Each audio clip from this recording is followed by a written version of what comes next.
If you're ready to start your own garden or want to expand on the garden you already have, I'm going to show you how to build your own raised garden beds as well as fill the inside in an affordable way. This is a super beginner friendly and cost effective DIY project, and these garden boxes are going to last you a long time and bring you a lot of happiness with the food you're going to grow.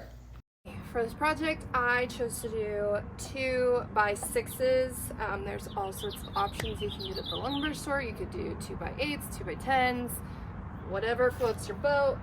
It does need to be at least 12 inches deep for most garden boxes. If you're going to grow any type of herbs and any type of root vegetables, you need to go at least 18. And so I'm not going to cut the 2x6 by 8s. Those are going to stay the same. And then I cut the ends to 3.5 feet.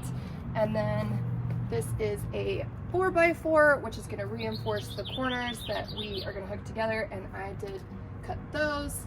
Don't judge me, they don't look great, but this doesn't have to be perfect.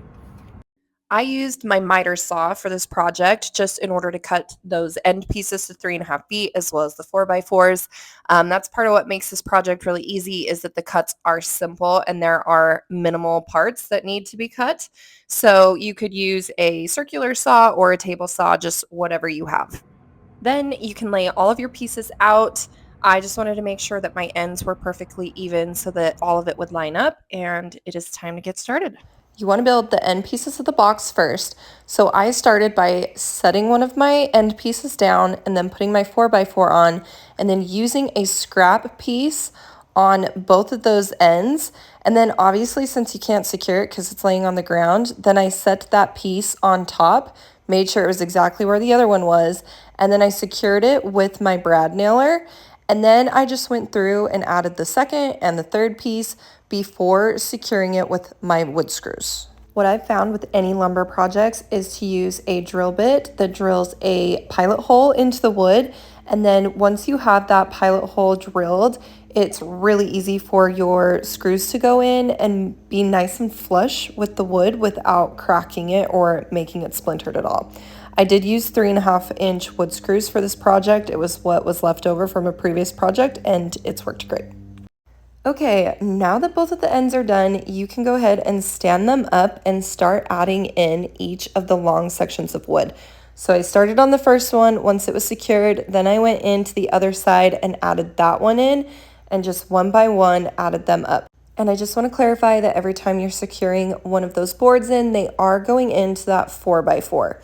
I did 2 wood screws for each board on each side. Some boards like this one, it might be a little tight for them, but you're just gonna have to manhandle a little bit and they will go in.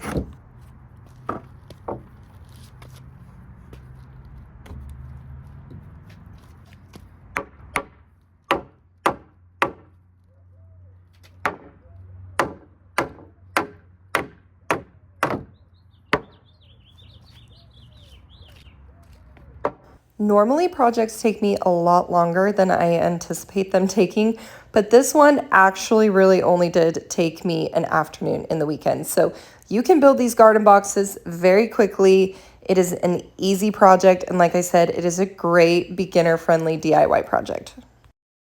In order for your garden boxes to have durability and last for years to come, you are going to need to seal the inside and the outside of those boxes. For the inside, I would suggest finding a garden-specific sealant. This is going to protect the insides of the boxes when you are watering and there's fresh soil and everything in there.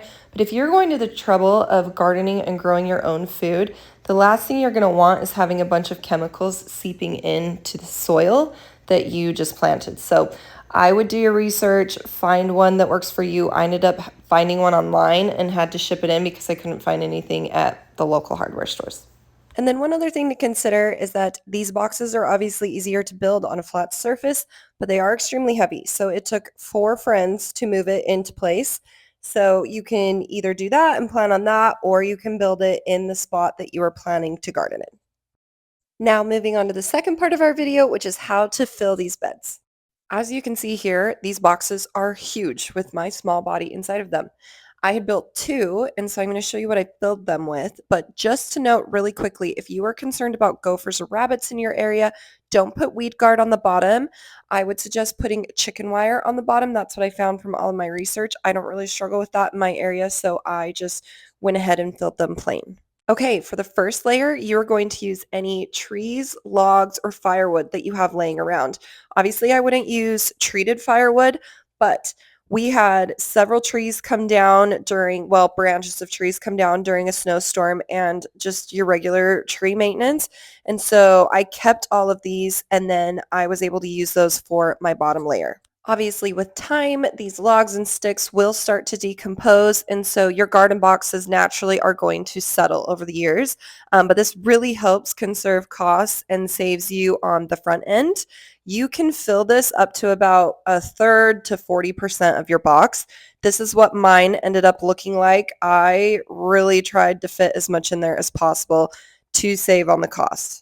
This does require a lot of wood, and so if you don't have trees around your house, I'm sure maybe a neighbor does, or you can go up into the woods and get scraps from there.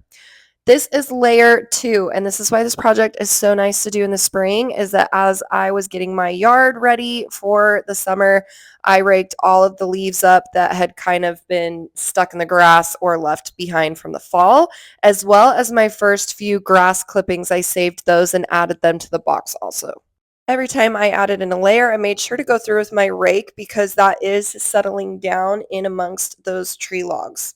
All of the information I found online said that you can use any old food scraps, compost, anything that you want in this. So as I was cleaning out my fridge, I started throwing anything that I could into these boxes to make them fill as fast and as cheaply as possible. And now I have an actual compost that I do that with in order to refill my garden beds, but that's a video for another day.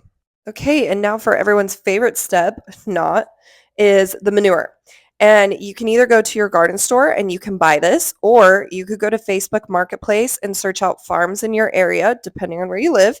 And a lot of times farms will allow you to come and fill buckets of manure for free. So that is an option as well. I chose the easy route and I just went and bought a few bags at my local garden store. And I made sure to rake this really thoroughly to make sure that it was able to settle through all those leaves as well. This fourth layer, I think, is what made my garden so successful my very first year, and it was the peat moss. This just allows your plants to have a lot of oxygen and breathability within the soil. So I would alternate this and the very final layer, which is the garden topsoil. So I would do a layer of peat moss and then I would do a layer of garden soil on top of it and then rake it back and forth and just continue on with that process until my box was all the way full. And one final thing I did that I think really helped my garden to be successful was worm castings. I know that sounds disgusting, but I bought a bag of those at the garden store, and when I was planting, I would use those, and I really think that they help just give the plants the nutrients they need to be really successful, especially your first year. I did purchase all of the plants that I planted in my garden my first year, and this can get surprisingly expensive pretty quickly. So you can either do that or you can start your own seeds inside of your home or a green home earlier in the spring. That is what I'm going to try this year. And so you just have to plan ahead for that to ensure that they have grown and are mature enough by the time that you need to be planting them in your beds. So here's a final look as to what mine ended up looking like the very first year. And then I went back through and stained the outside of the boxes. So I hope this video has been helpful. Good luck with your gardens and happy planting.